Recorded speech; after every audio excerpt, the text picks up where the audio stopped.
చీకటి ముసురుకుని చాలాసేపు అయింది. నేను ఒంటరిగా నడుస్తున్నాను. మొదట్లో జనం నన్ను కొంచెం ఆసక్తిగా విచిత్రంగా చూసేవాళ్ళు.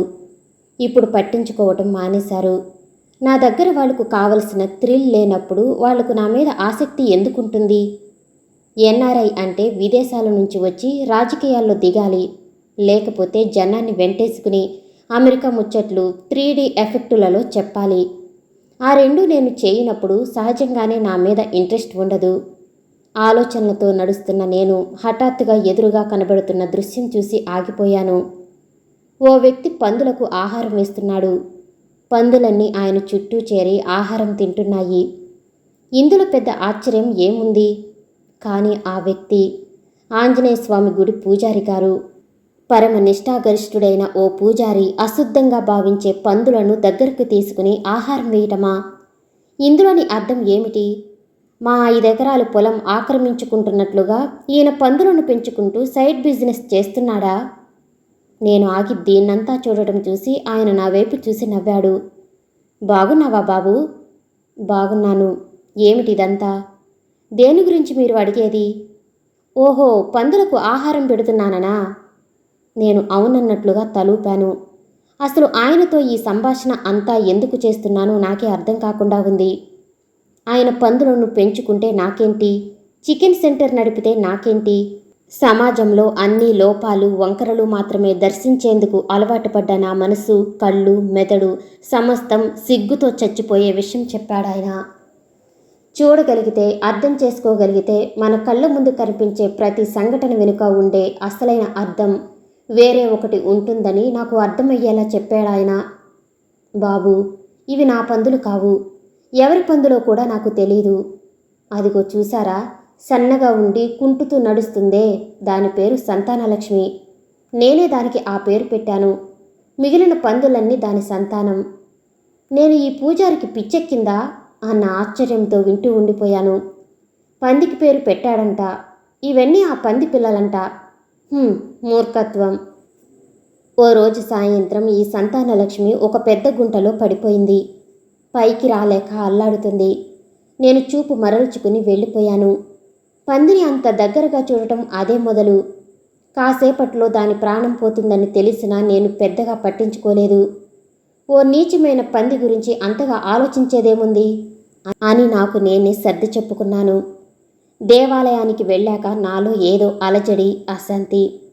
ఇంత దూర్తుడివి ఎప్పుడయ్యావు నువ్వు అని స్వామి నన్నే సూటిగా ప్రశ్నిస్తున్నట్లు అనిపించింది. ఆ మానసిక వేదనను తట్టుకోలేక మరో 2 సాయంతో ఆ పందిని గుట్టలోంచి బయటికి లాగాము. ఇందులో నేను చేసిందేమీ లేదు. పందిని పట్టుకుని బయటకు లాగింది ఆ 2 పుణ్యాత్ములే. నేను కేవలం తాడును మాత్రమే అందించాను. దాన్ని పైకి లాగేందుకు కాలుకు కట్టిన తాడు అలానే ఉండిపోయింది. గుంటలోంచి బయటకు లాగగానే అది పరిగెత్తుకుంటూ వెళ్ళిన వైపుకు చూశాను. అక్కడ దాని రోజుల పిల్లలు కనిపించాయి. తల్లి ప్రేమ అంటే ఏమిటో కంటి ముందు సాక్షాత్కారం జరిగింది. అంత బాధలోనూ అది తన బిడ్డలకు పాలివ్వటం చూసి ఆశ్చర్యపోయాను. మృత్యువు అంచుల దాకా వెళ్ళొచ్చినా ఆ మృత్యువు దాని మాతృప్రేమ ముందు తలంచిందని అర్థమయ్యింది. కాలుకు కట్టిన ప్లాస్టిక్ తాడు అలానే ఉండిపోయింది. 3 రోజుల తర్వాత కాలంతా వాచిపోయి కదల్లేని పరిస్థితిలో కనిపించింది. మరో పుణ్యాత్ముని సహాయంతో ఆ కాలుకు కట్టిన తాడును తొలగించాము. పంది పిల్లల్ని పెట్టినప్పుడు మహారౌద్రంగా ఉంటుంది. ఎవరైనా దగ్గరకు వెళితే చంపేస్తుంది, జాగ్రత్త అని కొందరు హెచ్చరించారు. నాకు ఆ పందిలో రౌద్రం కానీ క్రౌర్యం కానీ కనిపించలేదు. కదల్లేకపోయినా పాలిస్తున్న తల్లి మాత్రమే కనిపించింది. అందుకే దానికి సంతానలక్ష్మి అని పేరు పెట్టాను. కాలు వాచిపోయి కదల్లేని స్థితిలో ఉన్న అది ఆహారానికి ఎక్కడికి వెళుతుంది? పిల్లలకు పాలు ఎలా ఇస్తుంది? దానికి ఆ పరిస్థితి రావటానికి నేనే కదా కారకుడిని. ప్రాణాలు రక్షించటానికి దాని కాలుకు తాడు కట్టి ఉండవచ్చు, కానీ పైకి లాగిన వెంటనే ఆ తాడు తీయకపోవటం వల్ల రక్త ప్రసరణ ఆగిపోయి గాయంగా మారి నరకయాతన పడింది. నడవలేని స్థితికి చేరుకుంది. కాలికి కట్టిన తాడు తీసేసిన దాని గాయం అలానే ఉండిపోయింది. దీనంతటికి నేనే కారకుడిని అనే అపరాధ భావంతో రోజూ దానికి ఆహారం పెట్టడం ప్రారంభించాను. నేను అలాగే వింటూ ఉండిపోయాను.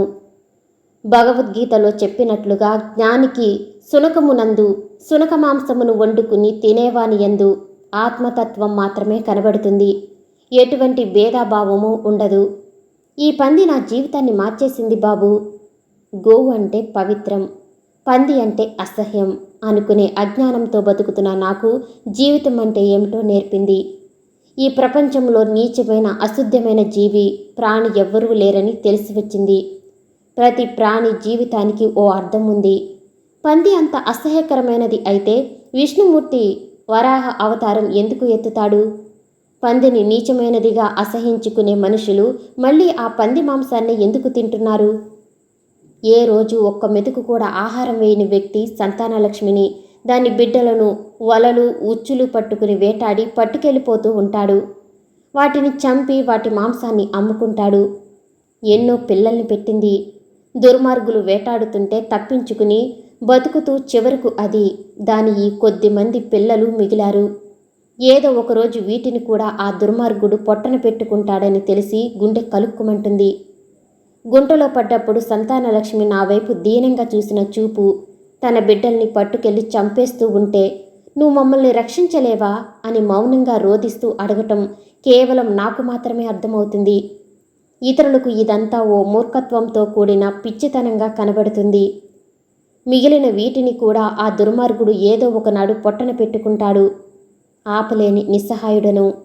భారం భగవంతుని మీద వేసి అవి నా దగ్గరకు వస్తున్నంతకాలం, నాకు వీటితో రుణం మిగిలి ఉన్నంతకాలం వాటికి ఆహారం పెడుతూనే ఉంటాను. ఎప్పుడైనా ఓ పంది తన పిల్లలకు పాలివ్వటం చూసావా బాబు నువ్వు? చలికాలంలో బిడ్డలకు చితుకులు, కాగితాలు, గుడ్డ ముక్కలు, ప్లాస్టిక్ కవర్లు వంటివి ఏరుకొచ్చి వెచ్చగా పక్క వేసి దగ్గర ఎలా పడుకుంటుందో చూసావా బాబు? ఆవు లేగదూడకు పాలిస్తుంటే మనం తన్మయత్వంతో చూస్తాము. కానీ మన దృష్టిని మనస్సును విశాలం చేసుకుని చూస్తే పంది కూడా తన బిడ్డకు అంతే మమకారంతోనే పాలిస్తుంది. ఈ వరాహమూర్తులతో ముడిపడ్డ నా బంధానికి ఏదో అర్థం ఉండే ఉంటుంది. లేకపోతే ఒక్కరోజు నేను కనబడకపోయినా నన్ను వెతుక్కుంటూ ఎందుకొస్తాయి? ఈ బంధం, వాటితో నాకు ఉన్న రుణం అంతా ఆ పరమేశ్వరుడి జగన్నాటకంలో ఓ భాగం. ఈ సంతానలక్ష్మి నా పాప ప్రక్షాళన కోసం ఏతించిన మహాతల్లి అంటూ ఆయన అలౌకికమైన భక్తితో ఆ పందికి నమస్కరించాడు. హఠాత్తుగా నాకు వెన్నుముకలో జరజరమంటూ ఏదో పాకినట్లుగా అనిపించింది. శరీరం, మనస్సు, మెదడు సర్వం మొద్దుబారిపోయాయి. అయ్యో, ఎంతటి నీచమైన హీనమైన ఆలోచనలు చేశాను ఈ మహనీయుడు గురించి. ప్రపంచమంతా అసహించుకునే పందులకు ఆహారం పెడుతూ దానిలోంచి జీవిత సత్యాన్ని గ్రహించి జన్మ ధన్యం చేసుకున్న ఈ మహానుభావుని గురించి ఎంత తప్పుగా ఆలోచించాను. వెంటనే ఆయన కాళ్ళు పట్టుకోకుండా ఉండటానికి నన్ను నేను చాలా నిగ్రహించుకోవలసి వచ్చింది. చేష్టలుడికి ఆయన వంకే అలాగే చూస్తూ ఉండిపోయాను. ఏం బాబు, వచ్చిన పని ఇంకా కాలేదా? ఆయన ప్రశ్నించటంతో తేరుకున్నాను. లేదు స్వామి, ఆస్తులను అమ్మేయటం కోసం అమెరికా నుంచి వచ్చాను. అది ఎంతకీ తెగటం లేదు నిస్సహాయంగా అన్నాను. పంతులు గారు నవ్వారు. ఏది ఎంతవరకు నీకు రుణమో అంతవరకు నిన్నే అంటిపెట్టుకుని ఉంటుంది. లేకుంటే ఎక్కడో అమెరికాలో ఉండాల్సిన నువ్వు ఈ పేద పూజారి పొద్దలకు ఆహారం వేయటం చూడాల్సిన సందర్భం ఎందుకు వస్తుంది? ఆందోళన పడకుండా ముందుకు వెళ్ళండి.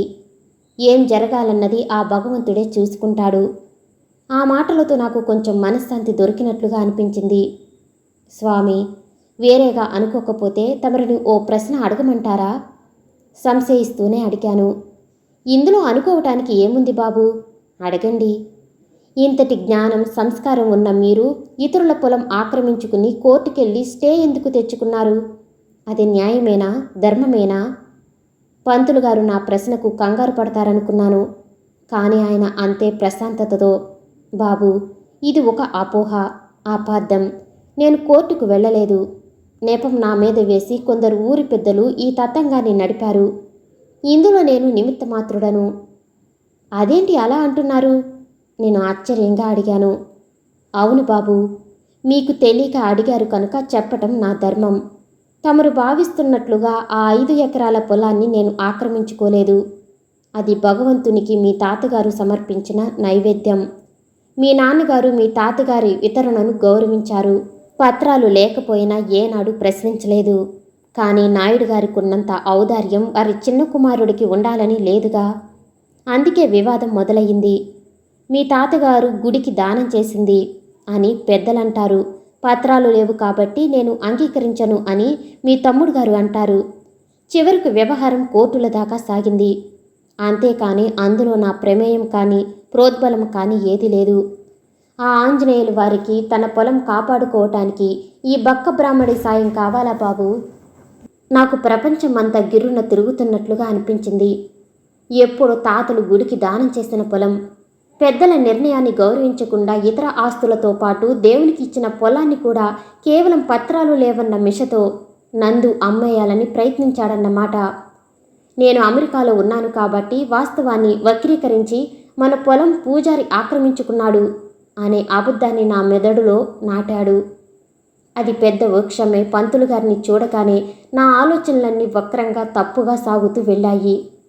ఆయన అసలు వ్యక్తిత్వాన్ని అర్థం చేసుకోలేక కళ్ళు మూసుకుని మూర్ఖత్వంతో తప్పుగా ఆయన గురించి అనుకుంటూ వచ్చాను. నా మీద ఆ క్షణం నాకే అసహ్యం వేసింది. ఈ లోకంలో జరిగే చాలా సంఘటనలు, ప్రచారాల వెనుక ఉండే నిజమైన సత్యం వేరే ఉంటుంది. దురదృష్టవశాత్తు దాన్ని అర్థం చేసుకునే జ్ఞానం మనకు ఉండదు. అందుకే మనం ప్రతిదాన్ని వక్రంగానే చూడటానికి అలవాటు పడ్డాం. ఈసారి సంకురాత్రి అదిరిపోవాలి. పెదబాబు, నువ్వు అమ్మగారిని పిల్లల్ని రమ్మని ఫోన్ చెయ్యి. మన ఇంట్లో అందరం పండగ చేసుకుంటే పెద్దయ్యలు పైనుంచి చూసి ఆనందపడతారు. ఉత్సాహంగా ఆనందరావు చెప్పుకుంటూ వెళుతున్నాడు. చాలా వరకు ఇల్లు బాగుపడింది. దాదాపుగా 10 ఏళ్ల నుంచి నిర్లక్ష్యంతో వదిలేయబడ్డ ఇల్లు కదా, అందుకే కొంచెం ఎక్కువే టైం పట్టింది. ఆస్తులమ్ముకోవటానికి వచ్చి ఇల్లు బాగు చేయిస్తున్న నన్ను చూసి కొందరు ఆశ్చర్యపడ్డారు. సీతారామరాజు గారు మాత్రం చాలా మంచి పని చేస్తున్నావు బాబు అన్నారు. రంగులు కూడా వేయిద్దమ్మా పెదబాబు, పిల్లలొచ్చి చూసేసరికి అదిరిపోవాలి. ఎందుకు ఆనందరావు, ఈ వయసులో అనవసరంగా ఇంత కష్టపడుతున్నావు? నేను సర్ది చెబుతున్నట్లుగా అన్నాను. మధ్యాహ్నం 1 గంట కావస్తుంది. మేము ఇద్దరం రాజుగారి ఇంటివైపుగా నడుస్తున్నాం.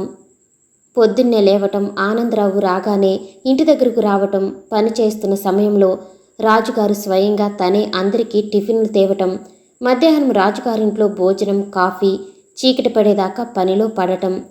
వారం రోజుల్లో 10 మంది మనుషులను పెట్టేసరికి ఇల్లు ఈ రూపుకొచ్చింది. ఎంతైనా పల్లెటూరు అందం వేరు. సంక్రాంతి రాబోయే రోజులు కాబట్టి దాదాపుగా ప్రతి ఇంటి ముందు ఏ బంతి మొక్కో చామంతి పూలో కనబడుతున్నాయి. బంతి, చామంతి పూలను కలిపి చూస్తుంటే భూమాత ఒళ్ళంతా పచ్చటి పసుపు రాసుకుని నుదిటిన ఎర్రటి బొట్టును ధరించినట్లుగా ఉంది. పల్లెటూళ్ళలో ఉదయాలు బాగుంటాయి. బద్ధకంగా కదిలే మధ్యాహ్నాలు, సాయంత్రాలు మరీ బాగుంటాయి. ఏం పెద్దయినా ఎలాగున్నావు? ఆనందరావు ఎవరినో పలకరిస్తున్నాడు. నాకు నవ్వొచ్చింది.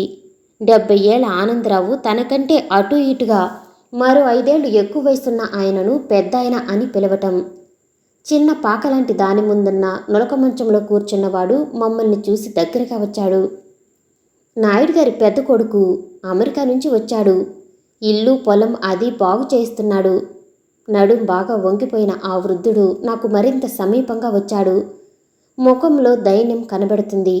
దేహం శుష్కించి ఉంది. ఎవరు పెదబాబా అన్నాడు చూపు తగ్గిన కళ్ళతో నన్ను చూడాలని ప్రయత్నిస్తూ.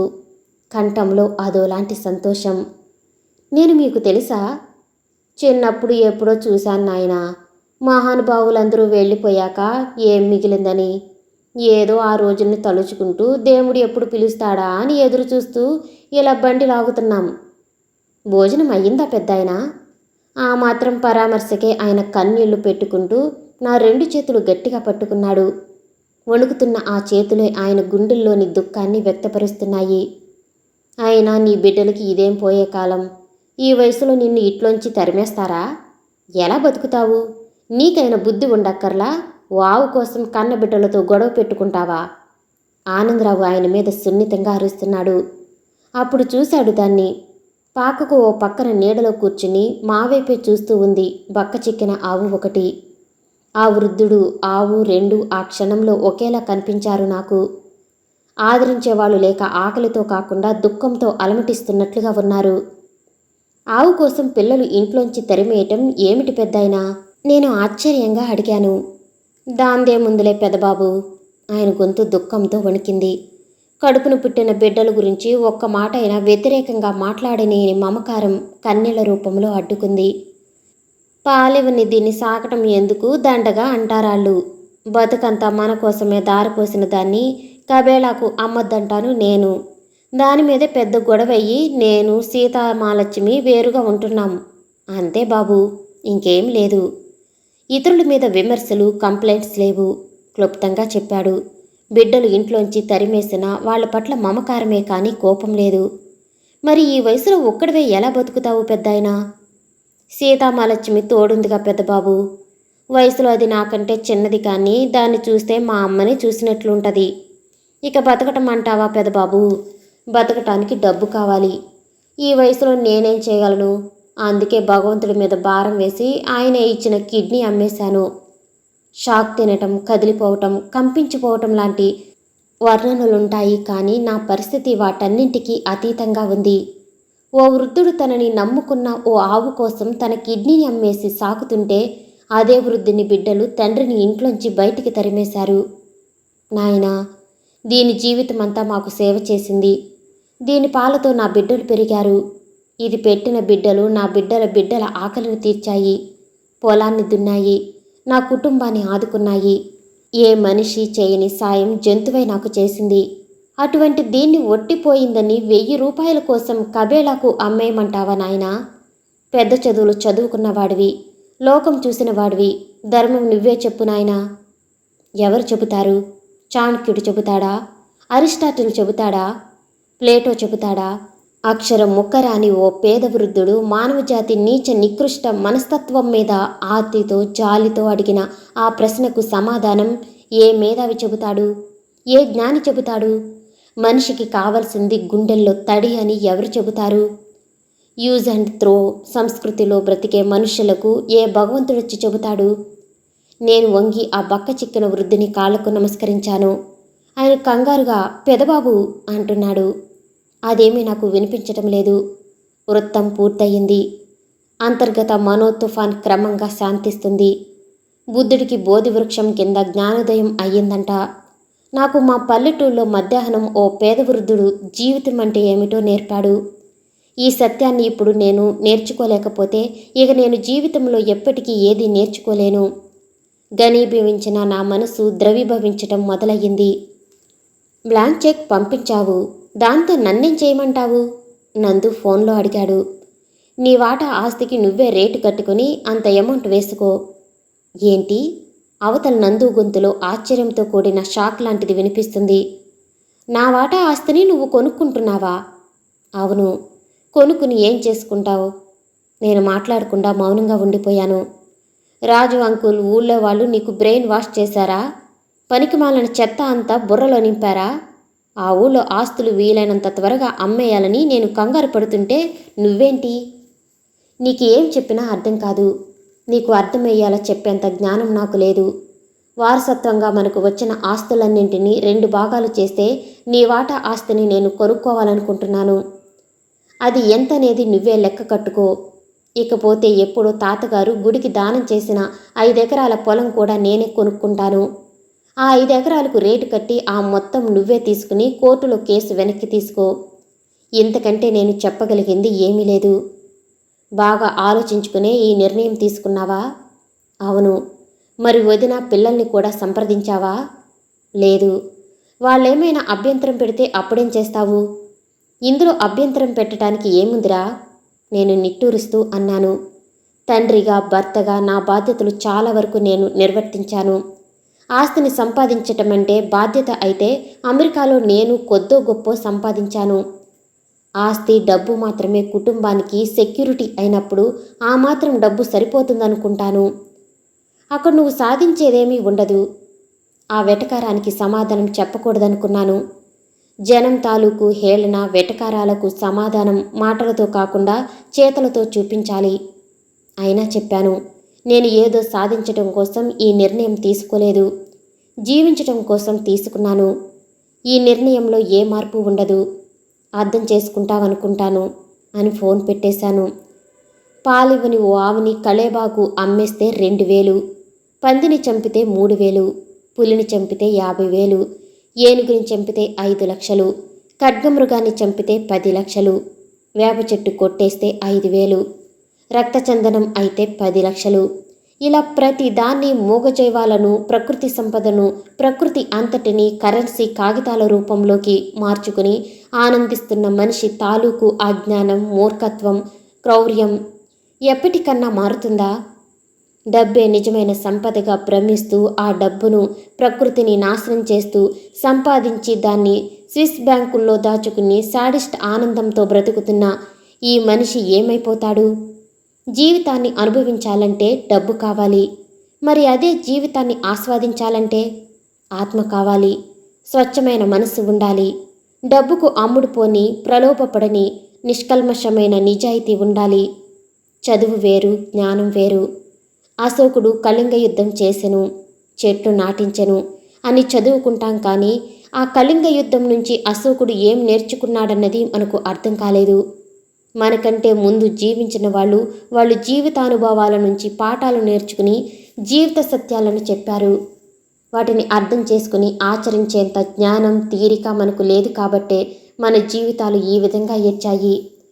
ప్రపంచంలో కొన్ని ఆఫ్రికా దేశాల్లోని మనుషులు, పిల్లలు ఆకలితో నకనకలాడుతూ అల్లాడుతూ ప్రాణాలు విడుస్తుంటే, యూరప్, ఉత్తర అమెరికా దేశాల్లో సంవత్సరానికి ప్రజలు వృధా చేస్తున్న ఆహారం 250 మిలియన్ టన్నులు. ఇది మానవాళి పట్ల ఘోరమైన అపచారం కాదా? మేధావులు, జ్ఞానులు, నాయకులు వీళ్ళంతా ఏం చేస్తున్నట్లు? మనం పీల్చే గాలి, తాగే నీటిని కులం, మతం, ప్రాంతం, జాతి భేదాలు లేవు. మనిష, జంతువ, క్రిమ, కీటకమా అనే భేదభావం లేదు. సమస్త ప్రాణికోటి పట్ల ప్రకృతి మాతృప్రేమను చూపిస్తుంది.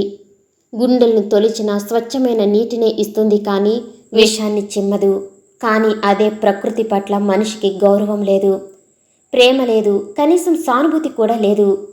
మానవాళిని బతికించటం కోసం సమిధలైపోతున్న జంతువులు, ఇతర ప్రాణుల పట్ల కూడా మనిషికి జాలి, కనికరం లేదు.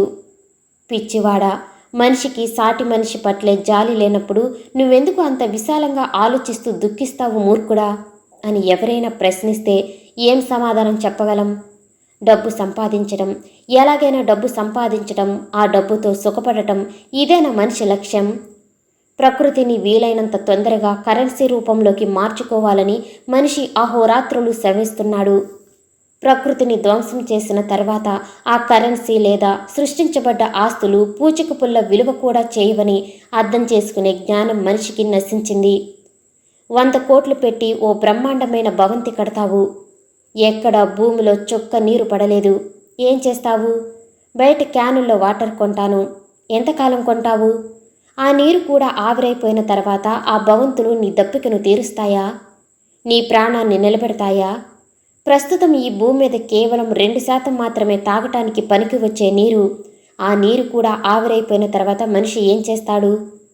మనిషి ఈ విధంగా ఎందుకు ప్రవర్తిస్తున్నాడు? జంతువుల కంటే మనిషి జ్ఞాని అని మనం చెప్పుకుంటాం, కానీ అదే మనిషి ఈరోజు జంతువుల కంటే హీనంగా, జంతువులే సిగ్గుపడే విధంగా ప్రవర్తిస్తున్నాడు. ఇదంతా దేనికోసం? డబ్బు కోసమేనా? అన్నదమ్ములు కొట్టుకున్నా, భార్యాభర్తలు విడిపోయినా, తల్లిదండ్రుల్ని తరిమేసినా ఈ లోకంలో సమస్త నీచ నికృష్టాలకు డబ్బే కదా కారణం. ఓ కోతి పిల్లకు ఓ మేక పాలిస్తుంది, ఓ ఆవు కుక్క పిల్లకు పాలిస్తుంది. జంతువులే జంతుభేదాన్ని మరిచిపోయి కరుణతో బతుకుతుంటే మహాజ్ఞాని అని విర్రవీగే మనిషి మాత్రం రోజు రోజుకి అదముడైపోతున్నాడు. మన ముందు తరాల వాళ్ళు జీవితంలో సంతృప్తి, ప్రశాంతత ఉంటే చాలు అనుకుని బతికేవాళ్ళు. అందుకే అప్పుడు భూమి చల్లటి పెరుగుకొండలా ఆరోగ్యంగా ఉండేది. కానీ ఈరోజు మనుషులు చేస్తున్న కార్యకలాపాలకు భూమి వేడెక్కిన తండూరి బట్టీలాగా తయారయ్యింది. మనిషి దాని ఫలితం అనుభవించక తప్పదు. భూమి వేడెక్కుతుందని చెబితే అయితే నాకేంటి, నా ఇంట్లో ఏసీ ఉందిగా అనుకుని ఆత్మవంచన చేసుకునే మనిషి మూర్ఖత్వం గురించి ఎంత చెప్పినా తక్కువే. అసలు ఎవరైనా ఆలోచిస్తున్నారా?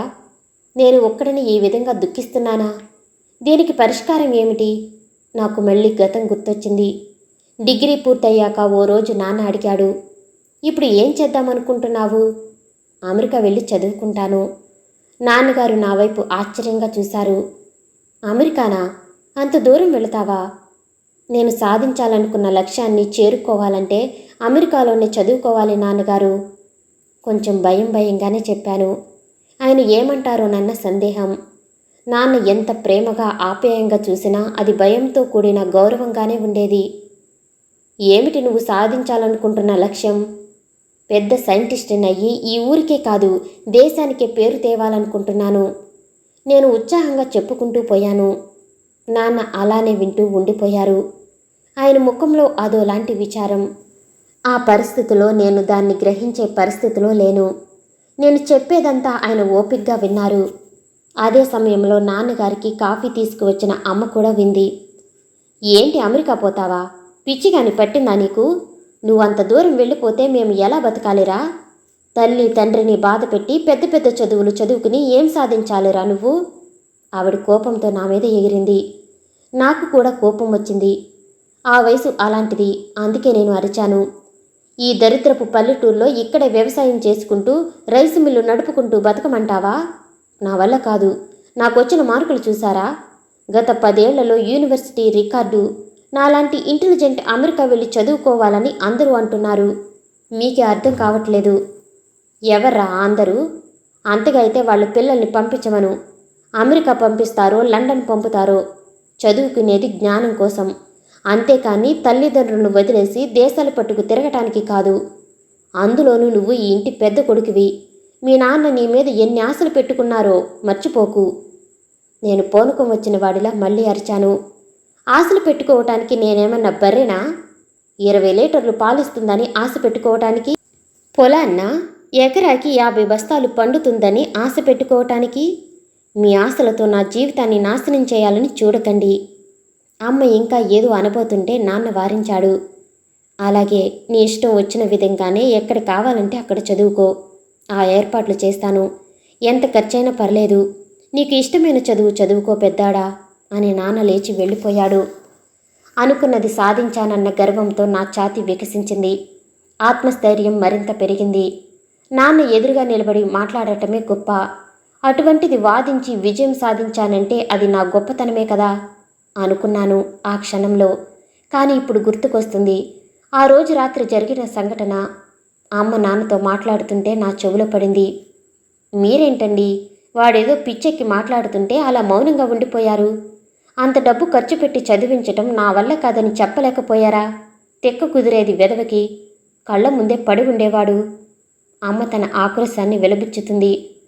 నాన్న అన్నాడు కదా, పిచ్చిదాన్న, మమకారంతో నువ్వు అందురాలైపోయి మాట్లాడుతున్నావు. వాడికొచ్చిన మార్కులు చూసావా?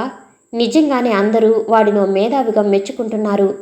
వాడు మరింత ఉన్నతంగా విస్తరిస్తానంటే పాదులో విషం పోయమంటావా? మరి వాడు దూరంగా వెళ్ళిపోతే మీరు తట్టుకోగలరా? పెద్దవాడంటే మీకు ఎంత మమకారమో నాకు తెలీదా అండి? అమ్మ కంఠంలో దుఃఖంతో కూడిన ఆవేదన తొంగి చూసింది. వెర్రిదానా, తండ్రికి పెద్ద కొడుకు మీద, తల్లికి చిన్న కొడుకు మీద కూసింత ఎక్కువ మమకారం ఉండటం సహజమే. నా మమకారం వాడి భవిష్యత్తుకు అడ్డుగోడగా నిలవకూడదు.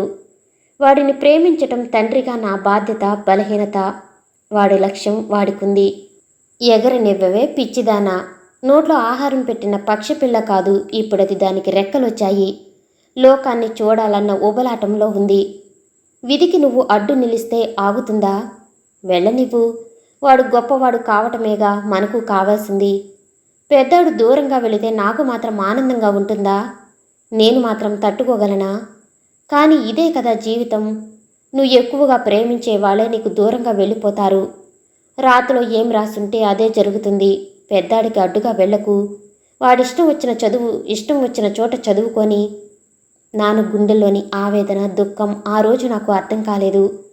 వయసు తెచ్చిన అహంకారం, వేడిలో ఉన్న నాకు ఈ ప్రపంచం నా కాలి కింద ఆడుకునే ఫుట్బాల్లా కనిపించేది. అందరికంటే నేను మేధావిని అనే భావం నా అణువణువులో నిండి ఉండేది. కానీ ఇప్పుడు తెలుస్తుంది ఆ బాధ ఏమిటో. నీ తండ్రి పడ్డ ఆవేదన నీకు అర్థమయ్యేసరికి నీకు ఎదిగిన బిడ్డ ఉంటాడు అని పెద్దవాళ్ళు అందుకే చెప్పింది. యవ్వనంలో ఉండే పొగరు, కోర్కెలు, అహంకారం అంతా కాలం గడిచే కొద్దీ మంచులాగా కరిగిపోతుంది. కేవలం మన అజ్ఞానం మాత్రమే మిగిలిపోతుంది. ఆసరాగా ఉండాల్సిన వయసులో చదువు పేరిట తల్లిదండ్రులకు దూరంగా పోయాను. వాళ్ళకు తెలియకుండా పెళ్లి చేసుకున్నాను. జీవితంలో ఏ ముచ్చట కోసం తల్లిదండ్రులు ఎదురు చూస్తారో దాన్నే వాళ్ళకు దూరం చేశాను. దీనంతటికీ బిజీ అనే ముసుగు వేశాను. తల్లిదండ్రులతో గడపటానికి లేని సమయం వాళ్ళు పోయాక వాళ్ళు సంపాదించిన ఆస్తులు అమ్మేయటానికి మాత్రం దొరుకుతుంది. మనిషి తన అజ్ఞానానికి సుఖాలకు ఎంతగా బానిసైపోతాడన్నది నన్ను చూస్తేనే తెలుస్తుంది. ఎంత చెప్పినా తక్కువే. ఈరోజు నేను నా భార్య బిడ్డల గురించి వాళ్ళు నన్ను పట్టించుకోవటం లేదని ఆవేదన చెందుతున్నాను. ఈ ఇండియాకు వచ్చి ఎంతకాలమైనా నా బిడ్డలు నాకు కనీసం ఫోన్ చేయలేదు. ఎందుకంటే వాళ్ళు చాలా చాలా బిజీ అనే ముసుగు వేసుకుని మనుషులు నిజంగా ఏం చేస్తున్నారనేది ఎవరైనా పరిశోధిస్తే బాగుండు. అవును, నిజమే. కష్టం దుఃఖం నా దగ్గరకు వచ్చినప్పుడు కదా ఆ బాధ ఏమిటో అర్థమయ్యేది. నా తల్లిదండ్రులు ఎంత నరకాన్ని అనుభవించారన్నది నాకు ఇప్పుడు తెలుస్తుంది. కానీ ఏం చెయ్యను? It's too late. కాలాన్ని ఎవరు వెనక్కి తిప్పగలరు? ఈ జ్ఞానం ముందే ఉంటే ఎంత బాగుండేది. మనిషి నీచత్వం గురించి ఎంత చెప్పినా తక్కువే కదా. మనం హాయిగా కారులో ఏసీ వేసుకుని మ్యూజిక్ వింటూ వెళుతున్న సమయంలో మన ముందు ఓ లారీ వెళుతూ ఉంటుంది. ఆ లారీలో దైన్యంగా మన వైపే చూస్తూ రోదిస్తూ ఉండే మూగజీవులు మనకు కనిపించవు. అవి కబేళాకు తరలించబడుతున్నాయని తెలిసినా మనం పట్టించుకోము. కానీ అదే ఆవును అవసరమైనప్పుడు పితృకార్యాలు చేయటానికో గృహప్రవేశం కోసము ఇంటికి తెచ్చి కాళ్ళు మొక్కి గోమూత్రం తాగి పూజలు చేసి దండాలు పెడతాము. మోక్షం దొరుకుతుందని భ్రమిస్తూ బతుకుతాము. మనిషి తాలూకు నీచ నికృష్ట నిజస్వరూపానికి ఇంతకంటే సజీవ సాక్ష్యం వేరే ఏదైనా ఉంటుందా? సముద్రం వెన్నెల్లో మెరుస్తుంది. నేను ఒంటరిగా సముద్ర ఒడ్డున కూర్చున్నాను. మా ఊరికి 5 కిలోమీటర్ల దూరంలో ఉంటుంది సముద్రం. బాల్యం నుంచి సముద్రం అంటే నాకు చాలా ఇష్టం. ఎందుకో తెలీదు, సముద్రం ముందు నిలబడితే ఆ భగవంతుని ముందు నిలబడినట్లే అనిపిస్తుంది నాకు. సాగర ఘోష వింటుంటే మానవజాతికి సముద్రం ఏదో సంకేతాలను ఇస్తుందనిపిస్తుంది. సహజంగానే మనిషికి దాన్ని అర్థం చేసుకునే జ్ఞానం లేకపోవచ్చు, అది వేరే సంగతి. సముద్రాన్ని చూస్తే భయం వేస్తుంది, సముద్రాన్ని చూస్తే ఓదార్పు కలుగుతుంది. రెండు పరస్పర విరుద్ధమైన భావాలు. కానీ సముద్రం ముందు నిలబడి చూస్తే మనిషి ఎంత అల్పుడో అర్థమవుతుంది. తలెత్తి ఆకాశం వైపు చూసినా, తలదించి సముద్రం వైపు చూసినా మనిషి మనుగడ ఏమిటో తెలుస్తుంది. దాన్ని అర్థం చేసుకోలేని మనిషి అజ్ఞానంతో నిరంతరం విర్రవీగుతూనే ఉంటాడు. ఎప్పుడు మనసు బాగోలేకపోయినా నేను సముద్రాన్ని ఆశ్రయించేవాడిని. మనసులో ఉండే కల్లోలం, అలజడి, వేదన అంతా సముద్రం తీసేసుకుని నాకు ప్రశాంతతను ఇచ్చేది. సముద్రం ఇచ్చే గాలి గుండెల నిండా పీల్చుకుంటే అది ఓదార్పు, ధైర్యం. నేనున్నాను, భయపడకు అని ఆంజనేయ స్వామి చెప్పేవాడు. సముద్రం కూడా అంతే. ఓదార్చటం అనేది సముద్రానికి తెలిసినంతగా ఎవరికీ తెలియదేమో. ప్రస్తుతం నాకు కావాల్సింది ఓదార్పే కదా. 52 జీవితంలో వెనక్కి తిరిగి చూసుకుంటే భౌతికంగా ఎన్నో విజయాలు. కానీ మనిషిగా చూసుకుంటే నా జీవితం చాలా వరకు జీవితం మైనస్ ప్రేమ. మళ్ళీ నేను చేసుకుంది ప్రేమ వివాహం. లవ్ మ్యారేజ్ అంటే జీవితం నిండా ప్రేమ ఉంటుందన్న భ్రమలు ప్రస్తుతం నాకు లేవు. ఇద్దరు వ్యక్తుల మధ్య ప్రేమ నిరంతరం ప్రవహిస్తూ ఉండాలంటే ఆ ఇద్దరికి జీవితం మైనస్ ప్రేమ అంటే శూన్యం అనే జీవిత సత్యం తెలిసి ఉండాలి. నేను పూర్వీకుల ఆస్తులమ్ముకుని శాశ్వతంగా వెళ్ళిపోవటానికి ఇక్కడికొచ్చాను. కానీ ఇక్కడికొచ్చాకే తెలిసింది నా అస్తిత్వం ఏమిటో. నేను లేకపోతే నాసా పరిశోధనలు ఏమైపోతాయి అనే ఆతృత, అహంభావం ఉండేది. కానీ ఇప్పుడు తెలుస్తుంది, ఎవరు లేకపోయినా ఏది ఆగదు. ప్రపంచం నిరంతరం ముందుకు సాగుతూనే ఉంటుంది. ప్రపంచంలో నీ పాత్ర స్వల్పం, పరిమితం. దాన్ని అర్థం చేసుకోలేని నేను బిజీ పేరిట చాలా జీవితాన్ని చేజార్చుకున్నాను. నా కుటుంబాన్ని ద్వేషించాల్సిన అవసరం లేదు. వాళ్ళను స్వార్థపరులుగా నిందించాల్సిన అవసరమూ లేదు. నోబెల్ ప్రైజ్ కోసం ఎప్పుడైతే నేను దశాబ్దాలుగా రీసెర్చ్లో ఉండిపోయానో అప్పుడే అందరికీ దూరం అయిపోయాను. కానీ ఇన్నాళ్లకు పుట్టిన గడ్డను చేరుకుని ఈ మట్టి వాసన పీల్చిన తర్వాత కానీ నాకు జీవిత పరమార్థం అర్థం కాలేదు. ఎక్కడో అంతరిక్షంలో ఉండే ఏలియన్స్ అంటే గ్రహాంతర జీవుల కోసం పరిశోధనలు చేసే నేను నా కళ్ళ ముందే నేను బతుకుతున్న ఈ భూమి మీద జరుగుతున్న దారుణాలను ఆపలేకపోతున్నాను. ఆకలితో తప్పించే నిస్సహాయులు, మనిషి క్రౌర్యానికి బలయ్యే మూగజీవులు, నిర్దాక్షిణ్యంగా వధించబడే గోమాతలు, వీళ్ళందరినీ వదిలేసి గ్రహాంతర జీవుల కోసం చూడటం కంటే గొప్ప అజ్ఞానం, మూర్ఖత్వం వేరే ఏముంటుంది? మనం బతుకుతున్న ఈ భూమిని శుభ్రంగా ఉంచుకోలేము. కూసింత దయ, జాలి, కరుణతో బతకలేము. నిత్యం ప్రకృతిని ధ్వంసం చేయకుండా బతకలేము. ఈ భూమిని పచ్చదనంతో పరిమళింపచేయలేం. ఆకలి కేకలు, ఆక్రందనలు, మారణ హోమాలను ఆపలేం. కానీ ఆకాశంలో ఏలియన్స్ కోసం వెతుకుతాం. అంతరిక్షంలో ఇతర గ్రహాల్లో ఏముంది, అక్కడ మనిషి జీవించే పరిస్థితులున్నాయా అని పరిశోధన చేస్తాం. ఇంతకంటే మూర్ఖత్వం, హేయం ఇంకేదైనా ఉంటుందా? మన చుట్టూ జరిగే ఘోరాలు, అన్యాయాలకు స్పందించటం మానేసిన మనం జీవితంలో ప్రశాంతత, సంతృప్తి వెతుక్కుంటూ ఎన్ని పుణ్యక్షేత్రాలు తిరిగితే మాత్రం ప్రయోజనం ఏముంది? అసలు మనిషి అనేవాడికి ఈ భూమి మీద జీవించే అర్హత ఉందా? ఈ భూమి మీద జరిగే సర్వదరిద్రలకు, నికృష్టాలకు మనిషే కదా కారణం. అటువంటి స్వార్థ నికృష్ట జీవి ఈ భూమి మీద నుంచి అంతర్ధానం అయిపోతే ఈ ప్రపంచం ఎంత ప్రశాంతంగా ఉంటుందో కదా. ముఖానికి ప్లాస్టిక్ సర్జరీ, తలకు రంగు, గుండెకు బైపాస్, మోకాళ్ళ కీలు మార్పిడి, liposuction, dental implants, hair banding, కళ్ళకు LASIK surgery, hormonal replacement therapy, మనసు నిండా డబ్బు దాహం, ఉన్మాదం. ఇక మనిషిగా మిగిలిందెప్పుడు? ప్రస్తుతం ఈ భూమి మీద మానవ రూపాలతో ఎటువంటి సహజ సిద్ధమైన ఎమోషన్స్ లేకుండా బతుకుతున్న వాళ్ళంతా నిజంగా మనుషులేనా? అలా ఎంతసేపు అంతర్మదనం చెందుతూ ఉండిపోయానో తెలియదు. వేగు చుక్క పొడిచింది. రాత్రంతా అలా ఒంటరిగా సముద్రం ముందు అలమటిస్తున్న నాలో ఏదో అంతర్గతంగా పాకుతున్న భావోద్వేగం. ఆ క్షణంలో ఆకాశంలో తటిల్లుమంటూ మెరుపు మెరిసినట్లుగా నా మనసులో ఓ మెరుపు లాంటిది మెరిసింది. విశ్వజనీయమైన జీవిత సత్యం బోధపడింది. మనుషులు నాశనమైపోయి ఉండవచ్చు. మనుషులు దుర్మార్గం, ద్వేషం, అసూయ, కుట్ర, కుయుక్తులు, ధనదాహంతో అలమటిస్తూ ఉండవచ్చు. డబ్బు, సుఖాలు, పదవులు, ద్వేషాలతో మనుషులై నాశనం చేసుకుంటూ ఉండవచ్చు. కానీ అంత మాత్రాన గాలి వీయటం ఆగిపోయిందా? వర్షం పడటం మానేసిందా? కోయిల కూయటం మర్చిపోయిందా? ఇంద్రధనుస్సు విరవటం వదిలేసిందా? చెట్లు మధురమైన ఫలాలను అందించటం ఆపేశాయా? వెన్నెల కురవటం ఆగిపోయిందా? ప్రకృతి మనిషిని, సమస్త ప్రాణులను ప్రేమించటం మానేసిందా? లేదు, గాలి వీస్తూనే ఉంది. సూర్యుడు ప్రాణశక్తిని ఇస్తూనే ఉన్నాడు. వర్షం సమస్త ప్రాణుల దాహం తీరుస్తూనే ఉంది. చెట్టు, చేమ, గొడ్డు, మేక సమస్త మనిషి ఆకలి తీరుస్తూనే ఉన్నాయి. ఇక్కడే ద్వేషం, కోపం, పగ, మోసం ఏదీ లేదు. అంతా ప్రేమే, నిరంతరం ప్రవహించే ప్రేమ. తరతరాలుగా, యుగాలుగా నిరంతరాయంగా చల్లగా పరిమళిస్తూ వీస్తున్న ప్రేమ. దేవుడి కోసం మనం గుడిలో, మసీదులో, చర్చిలో, గురుద్వారాలలో వెతుకుతాం. దేవుడు కనిపించడు. దాంతో మనకు సందేహం వస్తుంది. అసలు దేవుడు అనేవాడు ఉన్నాడా, లేకపోతే అదో భ్రాంతితో కూడిన భ్రమణ అనిపిస్తుంది. కానీ దేవుడిని చూడాలంటే కావాల్సింది కళ్ళు కాదని మనకు తెలీదు. మంత్రాలు చదివి మేకలను బలిస్తే దేవుడు ప్రత్యక్షమవుతాడని మనం ఇంతకాలం అనుకుంటూ వచ్చాం. సమస్త ప్రాణులను సృష్టించిన ఆ దేవదేవుడు తన సృష్టిలోని ఓ బలహీనమైన బిడ్డను మరో బలవంతుడైన బిడ్డ బలిస్తుంటే ఆనందంగా చూస్తూ ఉంటాడా? లేక మటన్ బిర్యానీ కోసం దేవుడికి అర్పించడం వంటి వంచనకు పాల్పడుతున్న తన బిడ్డ తెలివితేటలను చూసి దుఃఖిస్తూ ఉంటాడా? మనిషి కేవలం కళ్ళతో వెతుకుతున్నంత కాలం ఆ దేవదేవుడు మనకు కనిపించడు. ఒక్కసారి హృదయం తాలూకు నేత్రాలు తెరుచుకుని చూస్తే మనసు నిండా దట్టంగా పేరుకున్న ద్వేషం, అసూయ, పగ, ధనదాహపు మురికిని వదిలించుకుని చూస్తే ఆ దేవదేవుడు కనిపిస్తాడు. అంతటా కనిపిస్తాడు.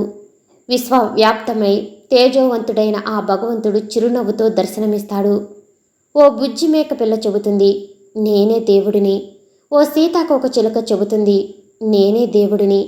గాలి చెబుతుంది, నీరు చెబుతుంది, ఆకాశం చెబుతుంది, సముద్రం చెబుతుంది. ఓ విషసర్పము చెబుతుంది, నేనే దేవుడిని.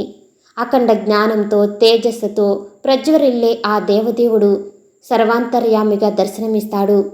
కానీ అంతటి జ్ఞానం మనకిక్కడది? ఎదురుగానే పెట్టుకుని దేవుడు ఉన్నాడా అని వెతుక్కుంటున్న తన బిడ్డను చూసి ఆ దేవుడు నవ్వుకుంటూ ఉండవచ్చు. నాయనా, నన్ను గుర్తించలేదా? నీ ముందే ఉన్నానుగా అని ఓ లేఖదూడ చెప్పే మాటలు సందేహం మనకు అర్థం కాకపోవచ్చు. ఎందుకంటే మన దృష్టి అంతా వేరే చోట ఉంటూ వచ్చింది. ఆ దృష్టి వెనుక ఉండే భావం నీచాతి నీచమైన స్వార్థపు దుర్గంధాలను వెదజల్లే దురాశ. మనకు జ్ఞానం పెరిగే కొద్దీ ఎదుటి వ్యక్తి పట్ల గౌరవం కానీ జాలి కానీ కలుగుతుంది, కానీ ద్వేషభావం మాత్రం ఉండదు. జ్ఞానం తాలూకు అంతిమ పరిణామం విశ్వజనీయమైన ప్రేమ. సమస్త ప్రకృతిలో భగవంతుని దర్శించగల జ్ఞానం. చావు పుట్టుకుల అనస్వర జీవిత చలనం మధ్య సంభవించే భ్రాంతిని అర్థం చేసుకోగలగటం. ఈ ప్రపంచం ఎలానే ఉంటుంది. దుర్మార్గులు, నీచులు, నికృష్టులు, హీనులు, భయంకరమైన మేధావులు అందరూ ఈ ప్రపంచంలో తిరుగుతూనే ఉంటారు. కానీ దాంతో నీకేంటి సంబంధం? నువ్వేం చేస్తున్నావు? దుర్మార్గులను చూసి దుఃఖిస్తూ అదే జ్ఞానంగా భ్రమిస్తున్నావా? పసిపాప మనసున్న ప్రతి మనిషిలోనూ పరమాత్మ ఉంటాడని ఓ జ్ఞాని చెప్పాడు. Beauty is easy to find if you look throw kind ice అని మరో వేదాంతి చెప్పాడు. మరి నువ్వేం చేస్తున్నావు? అవును, ఏదైనా చెయ్యాలి. అంతరిక్షంలోని ఎలియన్స్ కోసం అన్వేషించడం కాదు, భూమి మీద ఉండే నిస్సహాయుల కోసం, మూగజీవాల కోసం, ప్రకృతి కోసం ఏదైనా చేయాలి.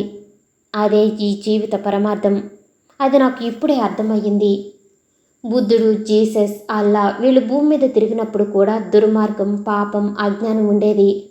దాన్ని రూపుమాపటానికి వాళ్ళు సమిధులయ్యారు. జ్ఞానం అనే అగ్నిలో దగ్నమైన తర్వాతే కదా పరిపూర్ణత్వం వచ్చేది. కాబట్టి ఏదైనా చేయాలి. దుఃఖించటమే పరిష్కారం కాదు. దుఃఖాశ్రువులను దిగమింగి దాహర్తుల దాహం తీర్చాలి. కడుపు నింపాలి, మనసు నింపాలి, ఆత్మను జాగృతం చేయాలి. ఇదే నా కర్తవ్యం. ఇదే నా జీవితపు నిజమైన రీసెర్చ్. ఓ దూర్దుడు కారుతో గుద్దేసి వెళ్ళిపోతే రక్తపు మడుగులో గిలిగలా కొట్టుకుంటున్న ఓ చిన్న కుక్కపిల్లను చూసి రోధించిన ఉత్తముడు, పందులకు రోజు ఆహారాన్ని పెట్టే గుళ్ళో పురోహితుడు, కుక్కపిల్లకు పాలిచ్చే మేక, ఒట్టిపోయిన ఆవును కబేళాకు తరలించకుండా దుర్భర దారిద్ర్యంలోనూ తన కిడ్నీని అమ్మేసి సాకుతున్న ఓ మహనీయుడు. వీళ్ళంతా మనకు ఏ గుడిలోనూ కనిపించరు. మన కళ్ళ ముందే ఉంటారు, కానీ వాళ్ళను మనం గుర్తించము, పట్టించుకోము. కానీ నేను గుర్తిస్తాను. ఆ విశ్వజనీన ప్రేమ సుగంధాన్ని పిలుస్తాను. నేను దుఃఖాన్ని వదిలి కార్యరంగంలోకి దూకుతాను. నా తల్లిదండ్రి పూర్వీకులు కలిసిపోయిన ఈ మట్టిలో విత్తనాన్ని నాటి అది పుష్పించి ఫలించి నలుగురి ఆకలిని తీర్చి నీడనిచ్చి మహావృక్షంలా పెరుగుతుంటే చూసి ఆనందిస్తాను. జీవితం అంటే ఇదే కదా. వచ్చినప్పుడు తెచ్చింది లేదు, వెళ్ళేటప్పుడు పట్టుకెళ్ళేది లేదు. ఆకలి, దాహం, దారిద్ర్యం, అజ్ఞానం, ద్వేషం, స్వార్థం అంటని ఓ ప్రపంచాన్ని ఈ పల్లెటూళ్ళలో సృష్టిస్తాను. ఇదే నా జీవిత లక్ష్యం. అమ్మ, నాన్న, తాతగారు, నా పూర్వీకులు, సమస్త మానవాళి గర్వించే లక్ష్యంతో ముందుకు సాగుతాను. నా ఊళ్ళో ఇక నేను పచ్చటి మొక్కనవుతాను. మహావృక్షంగా విస్తరించి 10 మందికి నీడనిస్తాను.